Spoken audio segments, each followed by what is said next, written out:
Bonjour à toutes et à tous, et bienvenue dans ce premier épisode de la série Un été avec Mathieu Ricard. Aujourd'hui, nous allons ensemble nous questionner sur l'altruisme au travail.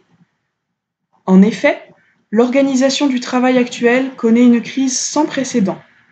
Si avant, on ne jurait que par la rentabilité, l'efficacité, et donc le stress, aujourd'hui, les consciences s'éveillent. Désormais, on cherche à être bien dans son travail. On souhaite s'y épanouir. On veut que notre travail ait un sens. Mais est-ce possible de changer les rouages d'un système si profondément ancré? Et si oui, comment faire? Comment, moi, en tant qu'individu, je peux changer, petit à petit, les choses? C'est à ces questions que vont répondre Mathieu Ricard et Frédéric Laloux, spécialistes des nouvelles organisations au travail. Et ces clés vont nous permettre de nous inspirer, de nous entraîner au changement et de nous engager afin de rendre le monde meilleur. Mais tout d'abord, demandons-nous, qu'est-ce qu'un lieu où il fait bon travailler? Un lieu où il fait bon travailler. C'est souvent une entreprise qui est plus prospère. Alors, pas seulement prospère dans le sens financier, bien sûr, mais prospère dans le sens que leur but, quel que soit ce but, il peut être très varié, s'épanouit, et notamment en période de crise, ces entreprises traversent mieux les crises parce que quand on est content et qu'on est partie prenante, qui a un sens dans le lieu du travail, eh bien, on est beaucoup plus disposé à, c'est comme si on va au Tibet faire construire une école ou une clinique, on fait du 20 à l'heure de moyenne parce que les routes sont complètement défoncées quand il y a des routes, mais on est prêt à le faire parce qu'il y a un but qui en vaut la peine au bout du chemin, au bout de 8 heures de voiture. Et donc, en période de crise, ce genre d'entreprise également résiste mieux parce que depuis, tout le monde est beaucoup plus impliqué parce que ça a du sens.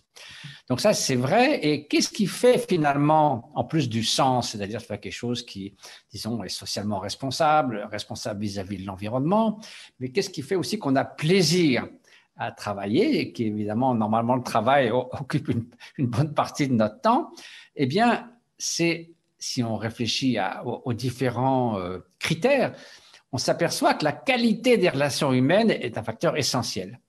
Et ça m'a remémoré une enquête d'opinion faite par l'OCDE, donc dans les 30 ou quelque chose pays les plus développés, les plus riches, disons, où on leur disait une dizaine de facteurs qui contribuent à la satisfaction de vie. Alors, on pourrait se dire, bon, le salaire, etc. Mais c'est intéressant que le revenu, par exemple, qui évidemment compte, venait à peu près en 6e position, si je me souviens bien. Et le numéro 1, c'était qualité des relations humaines. Et quand les gens se plaignent, mon lieu de travail est absolument invivable, c'est pas simplement parce que leur fauteuil ou leur chaise n'est pas confortable ou qu'on ne peut pas respirer, c'est parce qu'il y a des tensions énormes, ils sont coincés entre un patron autoritaire et puis des gens qui dépendent d'eux avec très peu de marge de manœuvre, donc il y a une espèce de burn-out parce que leur créativité est complètement muselée, que même s'ils veulent faire quelque chose, c'est pas possible. Et donc, il y a un burn-out qui est différent du burn-out des aides-soignants, qui est une détresse empathique, mais il y a un burn-out de sorte d'incapacité de ne pas pouvoir réaliser quoi que ce soit. Donc, la qualité, finalement, des relations humaines, si on regarde bien à quoi ça tient, à la bienveillance, à l'ouverture, à l'accueil, à la coopération, à justement d'éviter des structures trop hiérarchiques, autoritaires, où on n'a absolument rien à dire, et qui sont basées soit sur la crainte, soit sur l'autorité, enfin toutes sortes de choses qui font que on n'apprécie pas les personnes avec qui on travaille. Il y a l'esprit de compétition. Et pour moi, le summum de tout ça, c'était une entreprise qui a fait une faillite considérable aux États-Unis et qui demandait à tout le monde de noter les autres de 1 à 5 étoiles tous les mois. Et si vous aviez plus de 5 fois 1 étoile, vous étiez en gros limogé. Et donc, c'était une entreprise de délation. On imagine de ce que ça donne. Donc, évidemment, ils ont fait faillite. Le patron est en prison. C'est une énorme entreprise que je n'ai pas la peine de citer. Ça remonte à il y a longtemps. Mais ça montre que ça empoisonnait complètement les relations humaines. Même des gens que vous aimez bien, vous étiez obligé pour survivre finalement d'essayer de leur mettre des mauvaises étoiles. Donc voilà, en gros, du coup, la bienveillance, le fait de partager les connaissances, qu'il n'y ait pas on ne soit pas intimidé par la hiérarchie. J'avais lu aussi que le patron d'une grande banque américaine avait un ascenseur spécialement pour lui, pour monter dans son bureau, pour qu'il ne rencontre jamais personne. Chez Goldman Sachs, je crois. Voilà, donc en gros, la qualité des relations humaines, le sens, la bienveillance, la coopération, la créativité. C'est le genre de valeur très mise en avant dans certaines organisations, donc que ce soit des entreprises avec une fibre philanthropique, mais également des entreprises axées RSE, donc développement durable, bien-être au travail. On peut imaginer qu'il fait meilleur vivre dans ce genre d'organisation. Ce livre de Jacques Leconte, Les entreprises humanistes, il a regardé les entreprises qui font quelque chose par rapport à l'environnement et par rapport à la philanthropie. Et à quel point ça affectait la prospérité de l'entreprise. Et il s'est aperçu, parce que les gens qui disent « ouais, ça va nous affaiblir, on va tenir compte des externalités, donc on a moins de profit, donc ils vont hésiter ». Il s'est aperçu que ceux qui faisaient ça à moitié, c'était une catastrophe. Il fallait mieux qu'ils soient greed is good. Ouais. Bon, c'est un modèle que c'est clair. Et bon, ils ont une certaine réussite momentanément, ça ne dure pas longtemps, ça peut flamber et puis se terminer, mais enfin, au moins, ils sont cohérents. Et il y a ceux qui croient vraiment, qui ont mis ça au cœur de l'entreprise, aussi bien soit pour l'environnement, soit pour une composante sociale. Et ceux-là, on s'aperçoit qu'ils réussissent beaucoup mieux que les autres.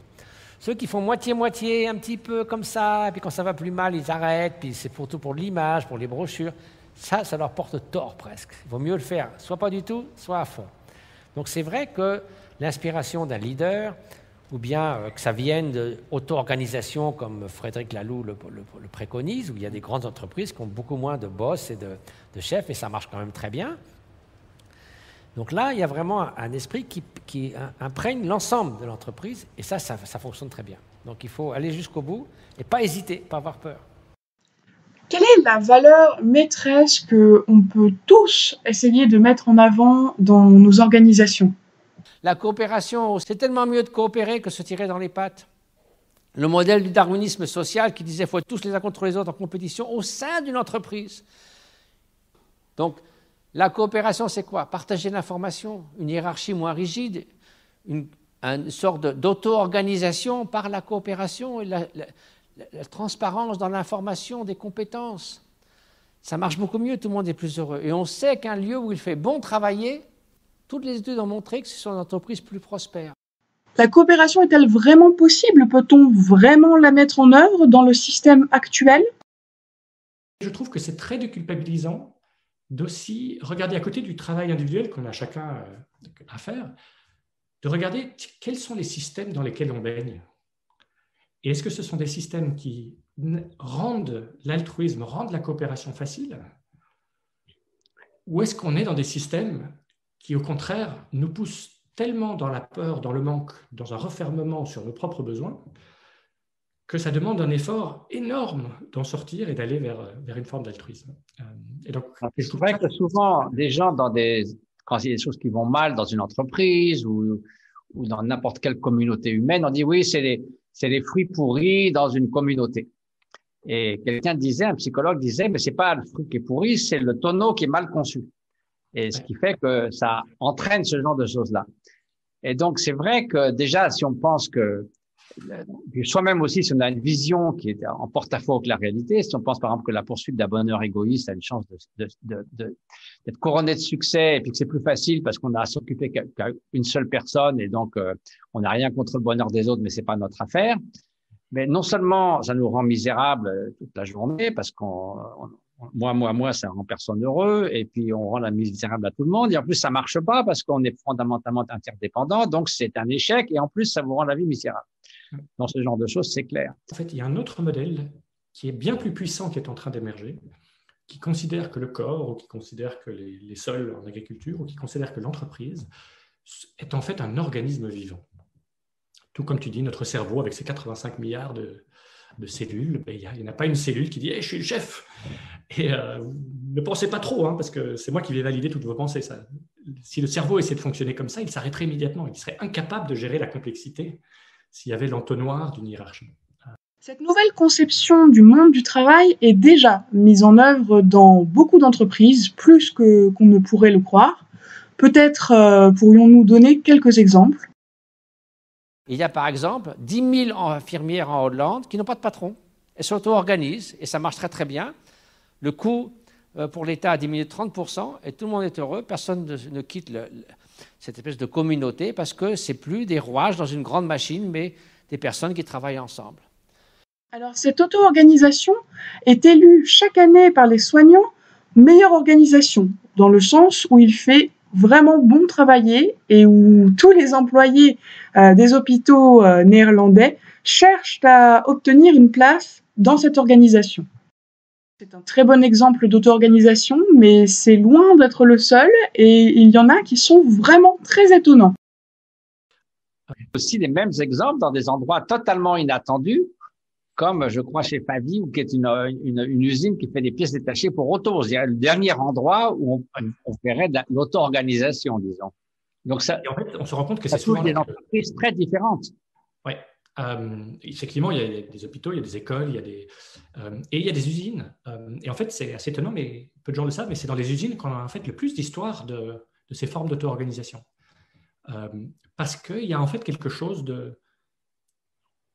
En fait, ce sont les ouvriers sur leur machine qui savent évidemment le mieux comment fonctionne leur machine, qui savent évidemment le mieux comment planifier leur travail. Et donc, si tu crées les bonnes structures pour qu'un certain nombre d'ouvriers se mettent ensemble et disent, en fait, nous, on va gérer notre domaine, à chaque fois, ça cartonne. À chaque fois, ça cartonne avec une fierté qui est étonnante, surtout en entreprise, en usine, où voilà, on a une culture hiérarchique dans nos sociétés qui dévalorise le travail manuel. Beaucoup de gens qui travaillent en usine ont un parcours parfois scolaire accidenté, ou ont été déconsidérés, ont eu des contremaîtres qui leur ont dit de surtout faire et de ne pas réfléchir. Et quand tu crées tout d'un coup les structures pour que dans des usines, des groupes se mettent ensemble, parce qu'évidemment, ils ont un savoir extraordinaire sur leur machine, non seulement ils cartonnent, mais il y a une fierté qui se développe là, qui est extraordinaire.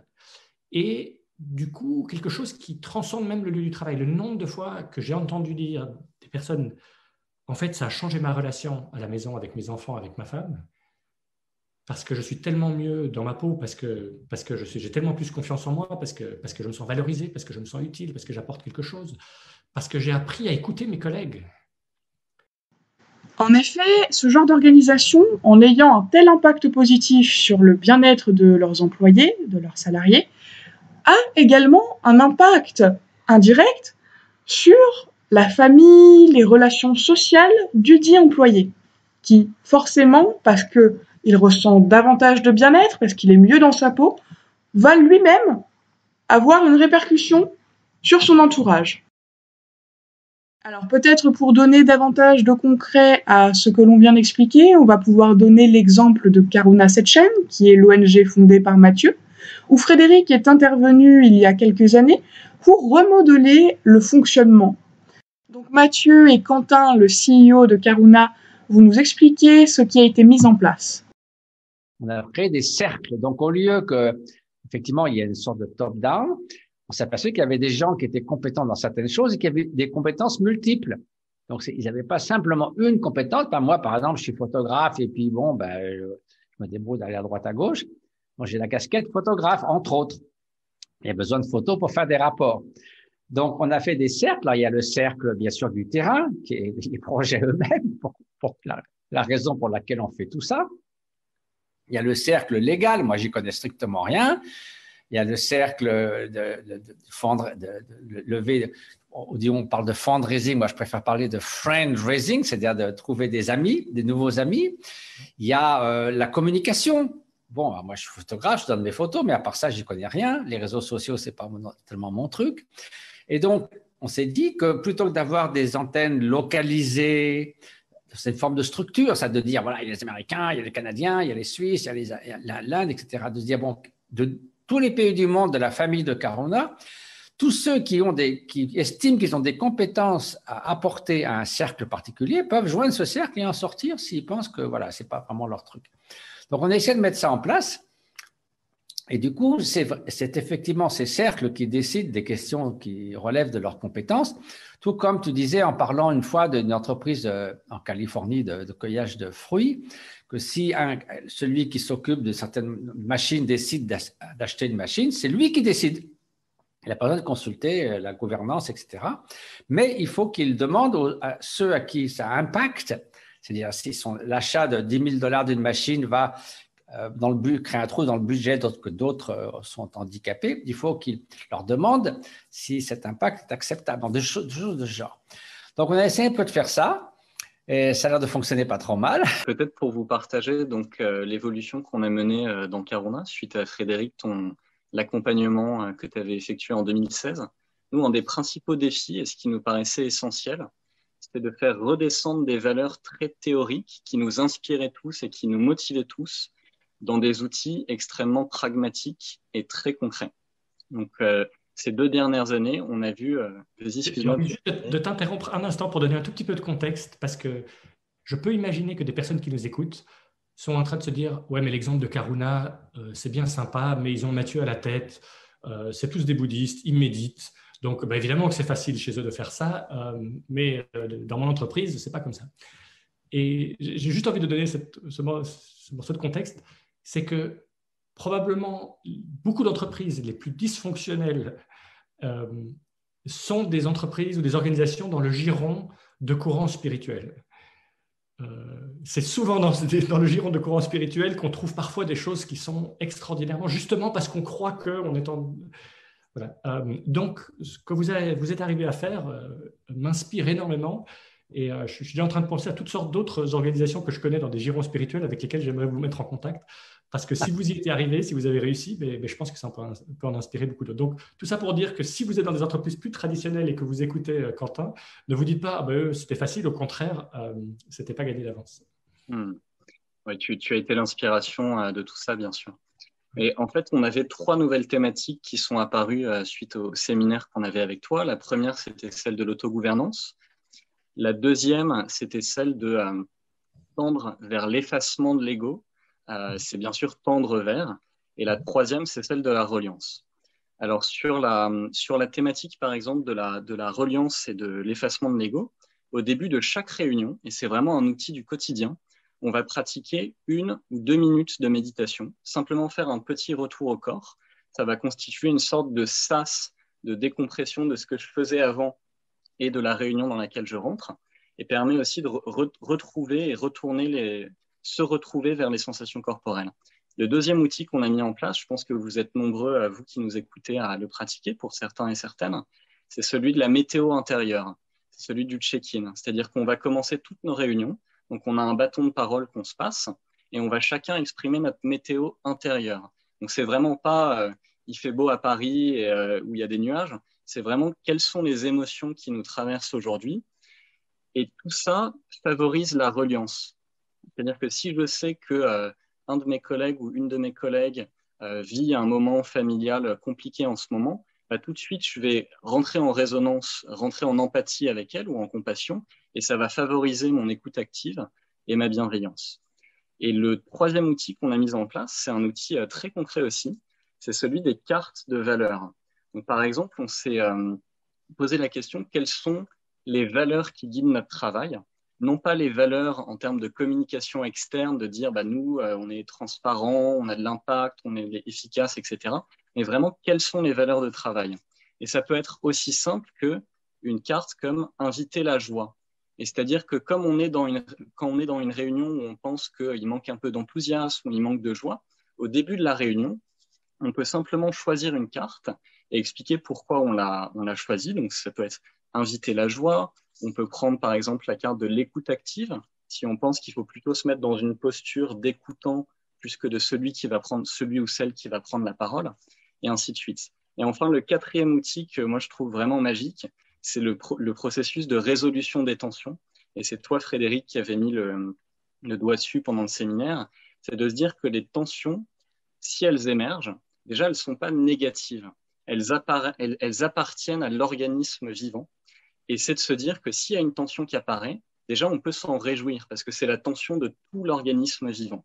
Et au sein de Caruna, on a prévu quand des tensions apparaissent, alors c'est pas non plus souvent, mais quand des tensions apparaissent, on a tout un processus de résolution. Il y a un espace d'écoute qui est ouvert pour que les gens puissent exprimer leur tension et proposer des résolutions de ces tensions-là. Donc ça, c'est vraiment 4 outils qu'on a essayé de mettre en place pour favoriser l'altruisme au sein de Caruna. Alors, c'est un exemple très inspirant, mais qui soulève pas mal de questions parce que, par exemple, on peut se demander si la rentabilité de l'entreprise, qui est quand même sa vocation première, sauf pour les entreprises à vocation sociale, est-ce que cette rentabilité est compatible avec le bien-être des employés ?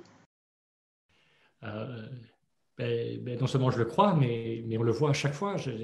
Chaque fois que tu as des entreprises qui, à un moment donné, font ce chemin-là, font cette bascule-là, les résultats, y compris économiques, mais aussi humains, mais aussi parfois environnementaux, etc., sont extraordinaires. Parce que tout d'un coup, voilà, au lieu d'être limité par des formes de peur de compétition, les gens se donnent à fond.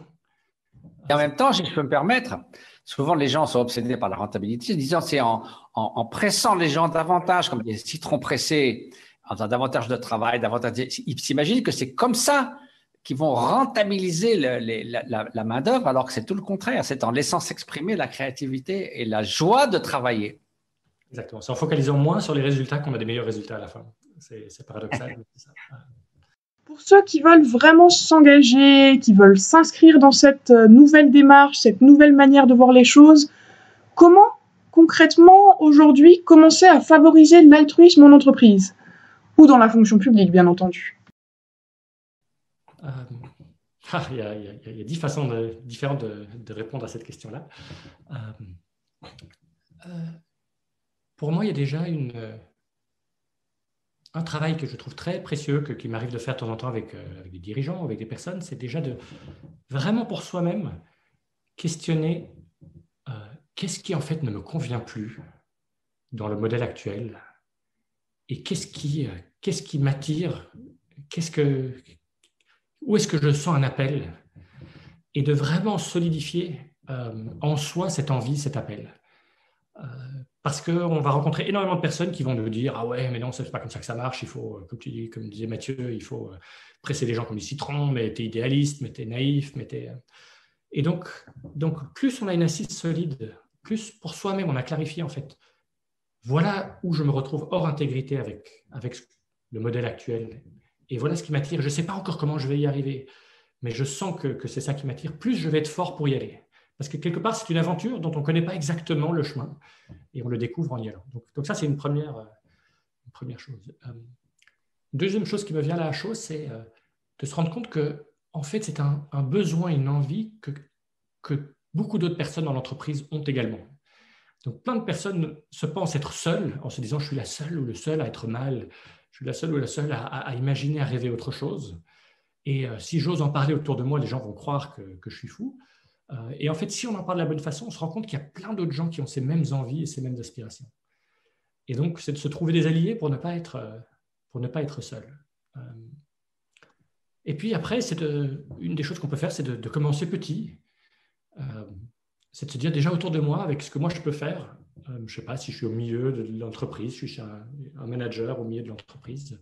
Mais déjà, avec mon équipe, on va déjà s'amuser, on va déjà essayer de faire autre chose. La prochaine fois qu'on me demande d'en haut de définir des objectifs, au lieu de le faire seul comme manager, je vais le faire avec toute l'équipe. La prochaine fois que je vais que je vais à une réunion, je demande qu'il y ait quelqu'un de mon équipe qui aille à ma place et je vais lui faire confiance. La prochaine fois qu'on a une réunion, s'il y a pas mal de personnes en dessous de moi, je vais mettre 2 chaises vides que n'importe qui peut utiliser. Et donc, il y a des gens du bas de l'usine qui ont envie de venir à la réunion, ils viennent, ils verront. Voilà. Comme ça, tout d'un coup, il n'y a plus la peur de qu'est-ce qui se décide derrière ces portes fermées. En fait, n'importe qui peut venir. Les 2 premiers qui viennent, ils prennent les 2 chaises. Donc voilà, de commencer à expérimenter autour de soi avec toutes sortes de pratiques. Voilà. Et c'est aussi peut-être faire appel à l'humanité, évidemment, des gens, au lieu de simplement de leur fonction. Et je me souviens, Jody Williams, qui avait eu pour son organisation le prix Nobel de la paix pour le traité des mines antipersonnelles, disait qu'au moment où il y avait la discussion finale entre tous les États, donc elle avait une voix au chapitre un petit peu parce que son organisation était déjà connue, et elle avait d'abord imaginé des choses pour réveiller ce côté humain. Alors elle avait vu, c'est vraiment tout à fait essentiel d'amener cet aspect de l'humanité parce que les gens finalement ne demandent que ça. Et très souvent ils vous disent oui, on voit bien que le système marche pas, mais dès qu'ils sont ensemble en congrès ou en conférence, ils sont obligés de retomber dans le même système parce que c'est comment sauver l'euro, c'est faire ceci, c'est faire cela, même s'ils savent qu'au fond d'eux-mêmes, que le système est complètement déraillé. Et si on voit qu'un système où il y a 20 personnes qui ont la même fortune que les 25% les plus pauvres de l'humanité, on se dit bien qu'il y a quelque chose qui est fondamentalement malsain et qui est dysfonctionnel à tous les degrés, quoi. Donc c'est une démarche qui commence avec un travail sur soi, à réfléchir à ce que l'on veut vraiment. Mais en fait, comment faire dans une entreprise qui valorise la compétitivité, l'agressivité, si l'on veut? Comment faire pour créer de la coopération, de l'altruisme, de la bienveillance dans ce genre de cadre? Il y a deux choses. D'abord, le défi personnel qu'on peut avoir quand on se trouve dans une situation qui, évidemment, est comme celle que vous décrivez. Donc ça, c'est difficile de faire bouger des montagnes, mais en même temps, bon. Mais il y a aussi la réflexion de groupe dans l'entreprise. Il y a quand même des gens qui travaillent ensemble, qui peuvent avoir une réflexion. Et ce qu'il y a de formidable avec la recherche, on pourrait dire, scientifique, ou toutes les connaissances acquises, c'est qu'on peut les mettre à utiliser à bon escient. Alors, je vous ai cité brièvement, mais ça, c'était un très grand nombre d'études, montrent qu'une entreprise, ou une administration, c'est aussi une forme d'entreprise, où les gens disent il fait bon travailler dans ces lieux. Et il y en a certaines entreprises, on leur donne une cote de satisfaction qu'ont les personnes à travailler ensemble. Prospèrent mieux, en plus du fait que les gens sont plutôt contents de travailler. C'est normal. Si vous vous sentez à l'aise, un sentiment justement d'entraide, de coopération, de complicité, travail d'équipe, vous avez tendance à donner le meilleur de vous-même. Si vous vous sentez coincé entre une hiérarchie qui ne vous respecte pas, d'autres personnes qui ne collaborent pas ou ne coopèrent pas avec vous, vous allez au burn-out, non pas comme les aides-soignants, mais un burn-out professionnel. Vous n'avez aucune créativité, aucune marge de manœuvre. Et donc, vous ne donnez pas le meilleur de vous-même, forcément. Donc, si on est un petit peu de discernement, on verrait qu'on a tout intérêt pour un chef d'entreprise ou pour une communauté qui travaille ensemble, comme une mutuelle ou une coopérative, de créer ces conditions où il fait bon travailler, de sorte que ça soit prospère. Donc déjà, réfléchir un peu, parce que personne ne souhaite que l'entreprise fasse faillite et que tout le monde se trouve mal dans cette entreprise. Donc déjà, une réflexion collective. Et puis, il y a d'autres nouveaux modèles qui surgissent. Ça marche très bien. Donc, instantanément, on ne va pas faire ça dans toute l'administration française, dans toutes les écoles, dans toutes les entreprises, mais il y a une tendance quand même qui doit être éduquée par les connaissances que nous avons, à savoir que quand il fait bon vivre, ça marche mieux. Donc déjà, ça devrait être la priorité pour tous. Donc maintenant, quand on est seul, isolé dans son lab, on peut essayer de propager des idées. Il y a quand même d'autres personnes dans l'entreprise qui doivent avoir le même sentiment que vous. Essayer de voir si on ne peut pas s'auto-organiser de façon légèrement différente. Donc, vous voyez, c'est l'engagement personnel, responsabilité globale. Finalement, c'est ensemble qu'on va y arriver, mais il y a forcément des personnes qui vont catalyser au départ ces idées, ce changement, et puis d'autres personnes vont se rallier à elles, et peu à peu, ça fera une force de changement, de transformation. Il ne faut pas perdre courage, et puis essayer de faire de notre mieux pour que peu à peu, les choses se transforment. Je crois qu'il y a toutes sortes de choses à faire. Au passage, peut-être, je ne sais pas s'il y a moyen, mais j'ai fait toute une série de vidéos qui parlent de ce sujet-là spécifiquement. Peut-être qu'on pourra partager le lien d'une façon ou d'une autre pour les personnes qui voudraient les découvrir. Elles sont accessibles gratuitement, librement. Mais il y a toutes sortes de choses qu'on peut faire parce que, paradoxalement, c'est un système, tant qu'on délivre un certain nombre de résultats, en fait, il nous laisse pas mal de marge de manœuvre. Et un jour, quand j'en discutais avec un groupe, il y a quelqu'un qui m'a utilisé une image, il me disait mais moi je fais ça depuis des années. Il me dit Moi, j'ai ouvert, il avait appelé ça the shit umbrella. J'ai ouvert le parapluie qui protège de la merde qui vient d'au-dessus et qui, en fait, protège mon équipe. Et en fait, avec mon équipe, on fait toutes sortes de choses qui font sens.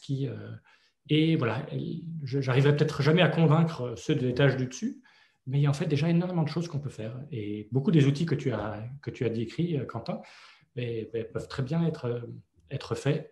On peut très bien faire un check-in. Alors, si le check-in avec 2 minutes de méditation, ça paraît trop étrange dans certaines entreprises, on peut faire la version que faisait Favi pendant un temps, où on commence par simplement remercier quelqu'un d'autre. On fait un tour de remerciement. Mais déjà, d'être dans un remerciement nous sort d'une forme d'égoïsme, nous remplit déjà cette pièce de gratitude et ça change la dynamique de la réunion. Et pour notre équipe, on pourrait faire des cartes de valeur comme tu as fait. Pour notre équipe, on peut décider d'un certain nombre de processus de résolution de conflits. Pour notre équipe, on pourrait décider de faire un truc sympa où on partage des choses en dehors du travail pour qu'on se connaisse à un niveau plus profond. Donc, il y a toutes sortes de choses qu'on peut déjà faire au niveau de son équipe sans avoir besoin de l'aval de la hiérarchie. Sur ces paroles encourageantes et positives, le podcast va toucher à sa fin. Donc, comme vous l'avez constaté, il y a vraiment du chemin qui a déjà été fait, mais il en reste beaucoup à parcourir. Comme nous l'ont démontré Frédéric et Mathieu avec leurs nombreux exemples, il est possible, quel que soit le type d'organisation, que ce soit un cabinet infirmier, que ce soit une usine ou encore une ONG, de changer les choses et de créer une toute autre structure. Nous l'avons vu, cela peut paraître parfois un peu long, un peu fastidieux, compliqué à mettre en place aussi. Et c'est là que commence le travail de tout un chacun. C'est l'aspect de l'entraînement, car il faut réfléchir, il faut faire un travail sur soi, pour tout simplement mieux se connaître, savoir ce que l'on attend vraiment de son travail. Peut-être qu'on aimerait avoir plus de moments conviviaux avec ses collègues. Peut-être que l'on aimerait que les réunions soient accessibles à d'autres, pas seulement à un comité fermé. Il y a plein de petites choses comme ça que tout un chacun voudrait voir changer. Donc vraiment réfléchir à tout cela et être bien sûr de ce que l'on veut. C'est ce qui permet d'être fort, c'est ce qui permet d'être réellement motivé et donc de commencer à prendre des mesures, même si elles paraissent petites. C'est quand on met en place ces mesures qu'on commence vraiment à s'engager. Donc ça peut être de plusieurs manières, comme l'a montré Quentin avec Karuna Setchen. Ça peut être en décidant à chaque réunion de faire un tour de table pour faire une météo intérieure, d'avoir un autre système de résolution de conflits. Voilà, donc tout un petit tas de choses très simples, mais qui, mises bout à bout, peuvent vraiment tout changer dans une organisation. Et qui peuvent, bien entendu, changer aussi votre vie. N'hésitez pas à partager l'épisode sur vos réseaux sociaux, et nous vous retrouvons avec plaisir la semaine prochaine avec un deuxième épisode sur la liberté. Très bonne semaine à tous, et à la semaine prochaine.